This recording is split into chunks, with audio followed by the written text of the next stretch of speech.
Soon to be back-to-back Democratic presidential primary campaign loser, Bernie Sanders. Time is money, and since you're a fan of taking other people's money, I figure you won't mind if I take some of yours. I've done my research, and I have some questions for you.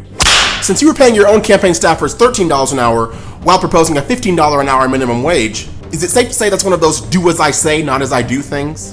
And when you decided to practice what you preach and actually pay them $15 an hour, were they happy you had to cut their hours to be able to afford them? Did you know putting the word democratic in front of something doesn't make it automatically better?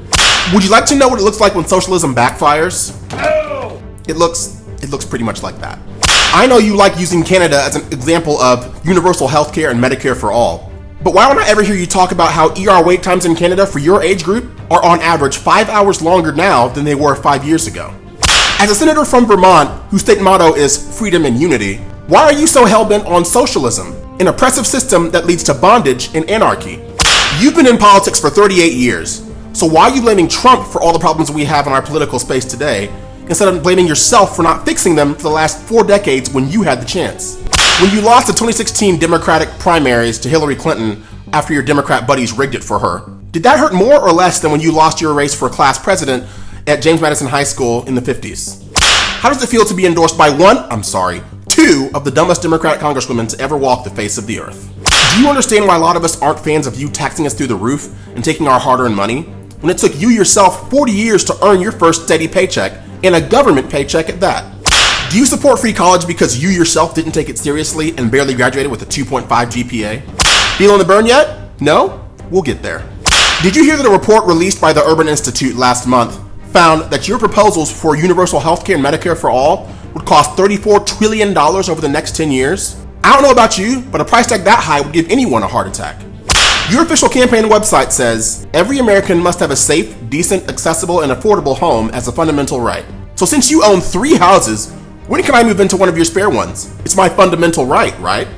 Considering Cardi B admitted to drugging and robbing men back in the day, when you met with her earlier this year, were you teaching her how to steal from the rich, or was she teaching you? How do you expect to win votes from the LGBT community when you can't even get their acronym right? More people from the LGBT community. How much money does Party City pay you every Halloween to use your likeness in this Halloween decoration of you holding a collection plate?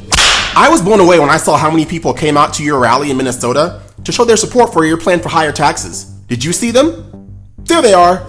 Ilhan Omar said we should be, quote, more fearful of white men. So how did it feel to have her endorse you? Kind of like a radical Islamic terrorist ordering a bacon double cheeseburger, isn't it? If I identify as a white person, how much privilege will I get when you're done redistributing it equally to everyone else? On Twitter, you said you don't accept the fact that CEOs make 300 times more than their entry-level workers. Does that mean that the person stacking boxes of mac and cheese at Walmart should be paid as much as the CEO? How much sense does that make? Don't answer. Back in 2016, you said white people don't know what it's like to live in the ghetto. They don't know what it's like to be poor. Did you think we forgot about that?